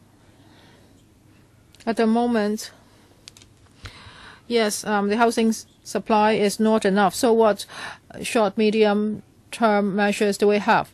Now, for the CSSA recipients, well, including those who are living in PRH and private residential units, they can enjoy rental subsidies. Now, for the CSSA recipients, if they are paying a higher rents than the subsidy, they can also get extra help from the Community Care Fund. And also the government has launched other recurrent cash schemes, such as the Working Family Allowance Scheme and the Work Incentive Transport Subsidy Scheme, providing support to low-income households. And also we work with the communities and NGOs, and now we are building transitional housing and social housing. We have also set rental levels for such housing. Is fixed at a level lower than 1/4 of the household income. Over 380,000 people are living in private residential housing, no matter whether they are CSSA recipients or not. Well, you were just talking about transitional housing, etc. How many units are there? This is social housing. It was launched in September last year. Our target is 500 units. And also, we are renting out HOS units which premiums have not been paid. We have more than 10,000 units like that. So for people in need of housing, we are now providing these units. For example, some of them are under the Housing Society. And this year, we will be setting up a working group on transitional housing. We will be stepping up our effort to cooperate with NGOs. The Development Bureau has a fund of $1 billion. It would assist these NGOs to identify idle government sites and buildings, and modifications will be made so that transitional housing can be provided to low-income households. Of course, the supply in the short run is only limited, but we hope that this would improve, and we will enhance our effort to do that. Well, this really cannot solve the huge problem. The meeting will be extended by 15 minutes. We still have members who would like to ask questions, Chung-hung, Wilson, or Eddie Chu, Pierre Chen, etc. Mr. Chung-hung, well, the Secretary listens to our opinions, but he doesn't change his attitude. He's still still choked on tears. So are you really feeling sad for these grassroots tenants, or are there obstacles so that you can work? Does this obstacle come from property developments, or does it come from the CE? Are these the factors? I really want to know what you think. Why are you almost crying? So when we talk about tenancy control, it's been discussed for a very long time, and the FTU has been discussing this for quite some time. So are you just creating some excuses? You're saying that, well, with tenancy control, people need insider information to secure a flat or a unit. So most people would rent their flats through property agents. So I really don't understand your argument. I'm really disappointed in you. So housing is the same as water and electricity. They are our daily necessity. Well, water is provided by the government. Electricity is expensive. However, we still have the scheme of control. So at least it's under some form of monitoring. They are our daily necessities. So how come there's zero control on housing? As for the increase in rents and the increase in property price, they are closely related. So when property price goes up, of course, rents will go up. When a landlord buys a property, it would look at the rental return. So if the rental price is high, of course, property price will also go up. The government has been launching harsh measures, and you say that you will supply more housing, but these are not some short-term solutions. People are buying properties to rent out to make money. So this is an investment. So how can you control the incentive? I think rent control is very important. Have you really conducted a serious study? In the short term, can you conduct a study so that you can show us some directions? Secretary, are you aggrieved? Can you tell us about your grievances? Are there obstacles? Well, for grassroots housing needs, we have been working very hard. 3 bureaus, including the Transport Housing Bureau and the Welfare Bureau, we have been working very hard on this. So we have never seen any obstacles. Actually, we are getting a lot of help and support. So you can rest assured. The chief executive has much concerns about the welfare of the grassroots. I realize that we know there's a connection between housing supply and land supply. Between 1985 and 2000, Hong Kong had a new land supply of 3,000 hectares through land reclamation. But after 2015, the new supply from reclamation was only 690 hectares. So in the past 10 years, the supply of new residential flats was about 25,000 per year. And for the previous 10 years, it was 59,000 flats per year. So you can see the correlation between housing and land supply.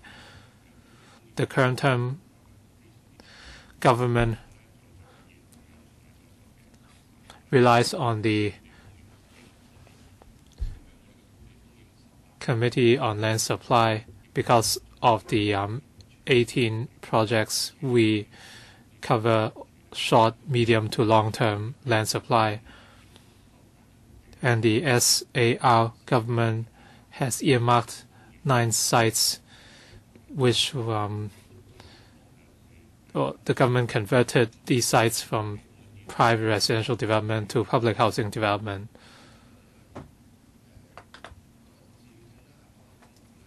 Members, we are too short of a quorum to deal with Mr. Wai-keung's motion. Please ask fellow members to come back, or else we cannot deal with this motion today. Dr. Pierre Chan, thank you. I used to rent an apartment. The apartment was not owned by a Hong Kong resident, so the owner asked an agency to help deal with tenancies.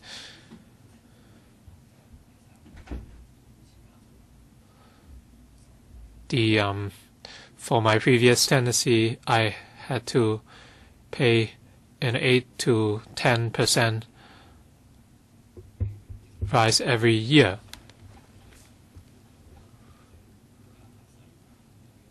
The owner felt that I would not leave, and my wife asked why I had to accept this such rental rise every year. In CB brackets 11052/17 to 18 brackets 01, in the 4th paragraph, the government said that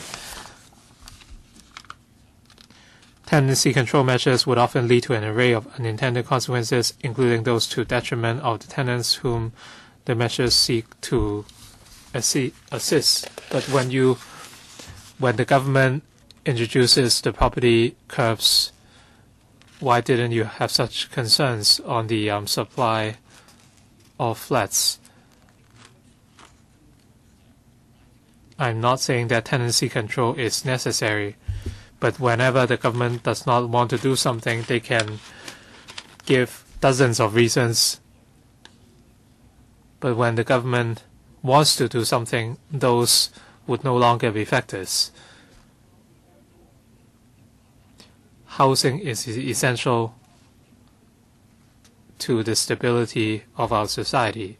We cannot rely on the market to achieve balance.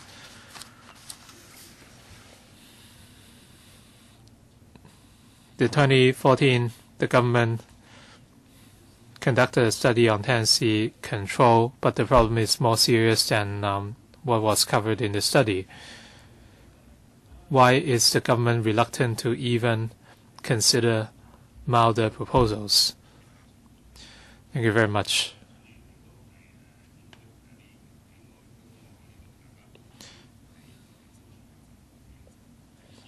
I'd like to point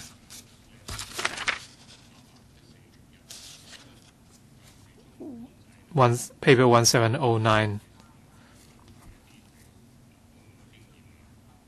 In 2014, we looked at overseas experience and we had an objective analysis in the paper. You can see that tenancy control has its pros and cons.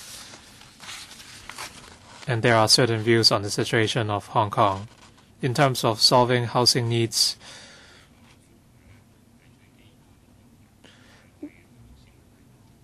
we must provide enough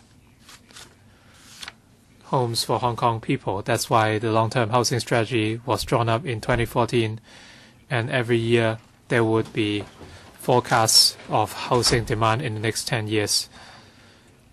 The report submitted in December last year show that in the next 10 years we need 280,000 public housing flats as well as 180,000 private property flats. For public housing, there will be 200,000 public rental housing and 80,000 subsidized units. This is due to changes in the population, number of residents in inappropriate housing, etc. And as we said last year, at the end of last year, the sites we identified can offer more than 140,000 flats for public housing.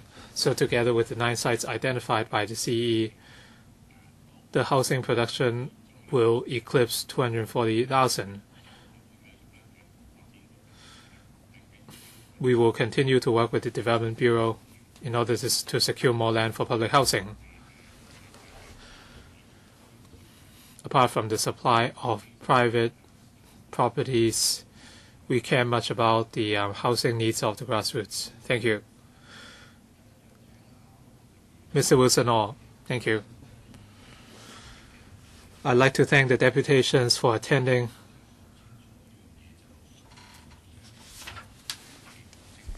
All the deputations hope that the government can do something. Secretary, you often talk about your challenges,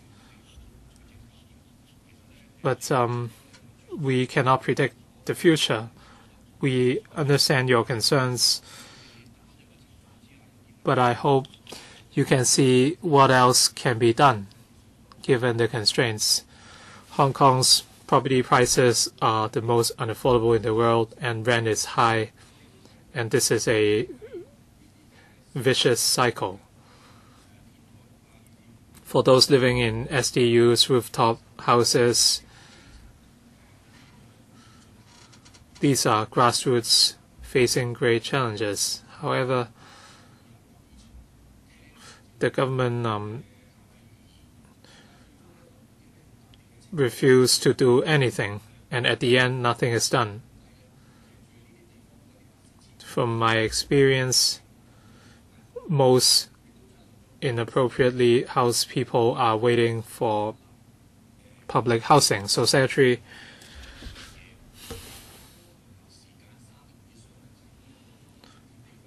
there should be rental subsidy for those who have been on the line for more than 3 years, but you have ignored us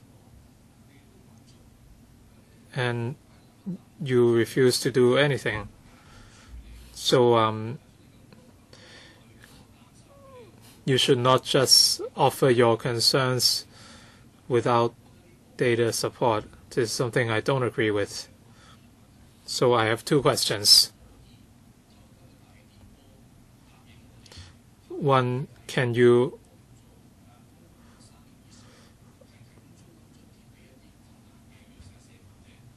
consider providing rental subsidy for those who have been waiting for public housing for more than 3 years? You said tenancy control will lead to a string of consequences. Many deputations said these problems can be overcome. So in terms of tenancy control, would the government hold a big debate? The chief executive loves debates. So for tenancy control,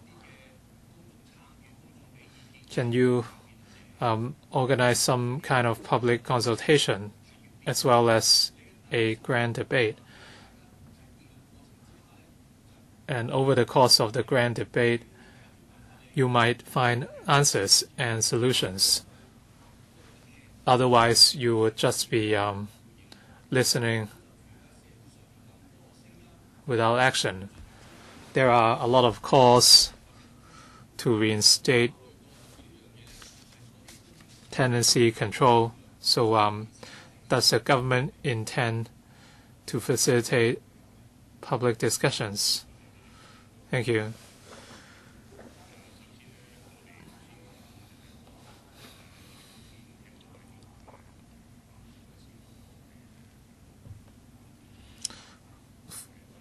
In views from deputations from today and last time, the majority of views about the difficulties of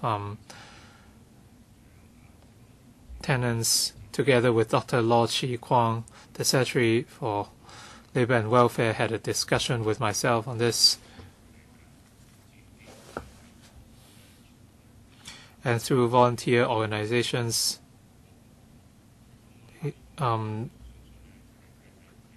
hopefully measures can be proposed. We will also work with these volunteer bodies, and hopefully something can be done. In terms of tenancy control, I realize that we want to help the grassroots, but we would have to consider the overall situation of Hong Kong, including the property market or the residents. We have expressed ourselves earlier, and I don't intend to repeat them now. Two members are yet to speak. Can we further extend the meeting till the members have spoken, and after that the meeting will come to an end?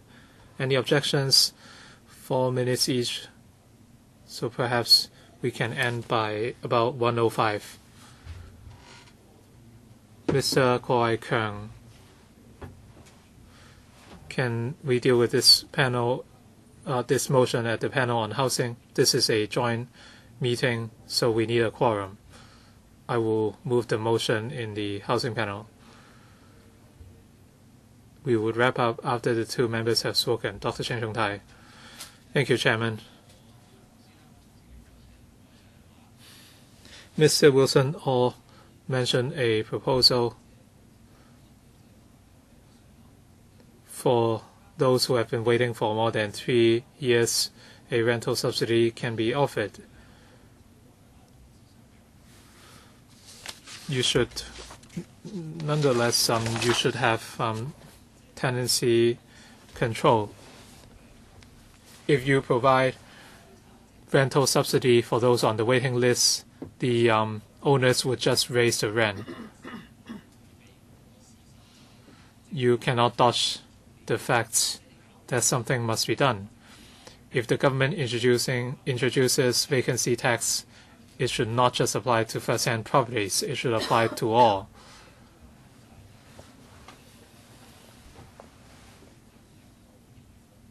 And this would prompt owners to stop making their flats available. With tenancy control, the vacancy rate might go up, but a vacancy tax might not be effective. So you are just dodging the reality. Whether for tenancy control or vacancy tax, both would increase housing supply in the long run. And with a shortage in public housing,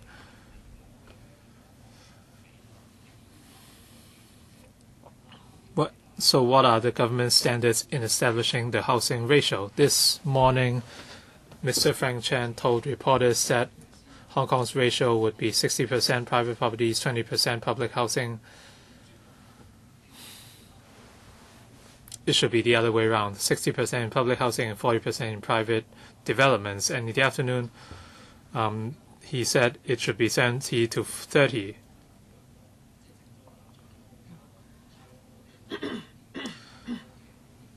So is the government well placed to build more public housing, to raise the ratio to 70% housing, public housing. Would the government take up such responsibility? Thank you for your opinion. With regards to the standards that we adopt, I've already explained, but I will say it again. Well, we have looked at the increase in the number of households, the increase in mobile population, and the people that are inadequately housed. We have looked at all these factors, and then we will plan for the housing in the coming 10 years. Just now, Mr. Chang asked about the ratio. Has the ratio not changed? Well, in the coming 10 years, well, for public housing, our target is 280,000 units, but we only identified sites for 237,000. And earlier on, we identified sites for 10,000 units, so it will be increased to 247,000 units. So if we can have more supply of sites, the government has this thinking. That is, we can change the ratio of 16 to 40 so that we can take better care of our grassroots. Now, for the HOS application, the income limit is $57,000, and it's actually 80% of the income already. So you can see that it's already exceeded the level of 60%. Mr. Li. Thank you, Chairman. Well, for all the legislators who have spoken, they all think that tenancy control should be implemented. So for DAB and FTU, they are not part of the opposition camp. They belong to the establishment camp, and some members are members of the Executive Council.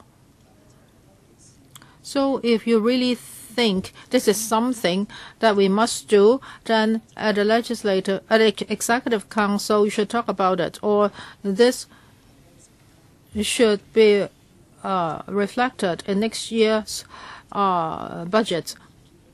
Well, this is not just about expressing opinions. This is the mainstream thought. All the legislators think that this should be done. So why are you not doing it? This is point number one. And point number two, Mr. James Tan lately talked about the PLA's barracks, and it is said that the PLA has been consulted, and they say that all these barracks are being used by them. We are not saying that they should surrender their sites, but how about using these sites for transitional housing?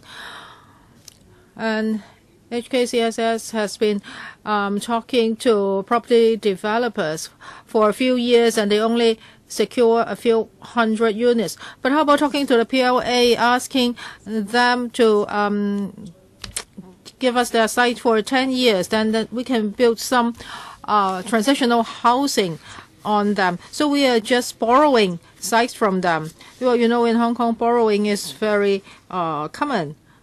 Well, for our XL, I think part of it is lent to another party. We don't know when that will end. So we have so many people living in SDUs. We cannot just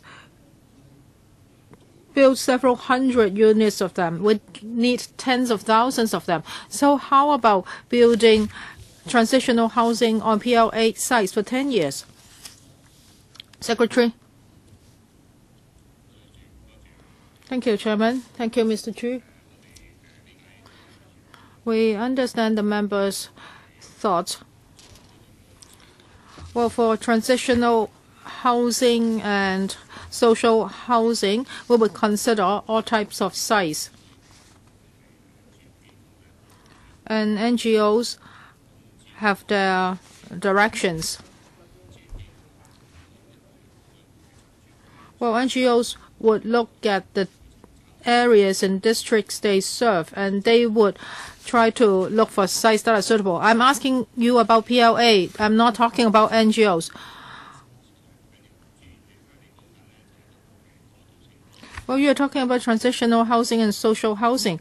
Our policy is that for transitional housing and social housing, we will be doing the coordination and implementing appropriate policies so that more units can be provided to the public. But you can not produce more than 1,000. So when can you reach your goal? Well, how about that $1 billion? So for that $1 billion is to be used on idle government sites and buildings. It's not just for transitional housing. Now, we are working with the Development Bureau and the Labor and Welfare Bureau. Do you have figures? For that $1 billion, how many units can be created? Now, we will be using idle government sites and buildings, and we will use the $1 billion for that purpose. It's not for transitional housing. So that $1 billion is not for transitional housing, but it includes transitional housing. I'm asking you the number of units that you can provide. That's 500. That's to be provided by HKCSS. How about the number? It's social housing, but for transitional housing, we are still looking at it because it involves planning and advance works. We also have to conduct consultation at the relevant district. So we cannot give you information too early. The time is up for today. I'm sorry, deputations. I originally thought that I would give you time to respond, but we are seriously overrunning. So I would like to thank the 27 people for attending, and there are 20 other people sitting in the public gallery. I would like to thank them as well. So you've heard that different people, different political parties share the same voice on this issue. So I believe the government should have heard us very clearly. For the policy address consultation, I hope you can continue to give your views to the CE on this issue. So there's no AOB. The meeting is adjourned now. Thank you for attending.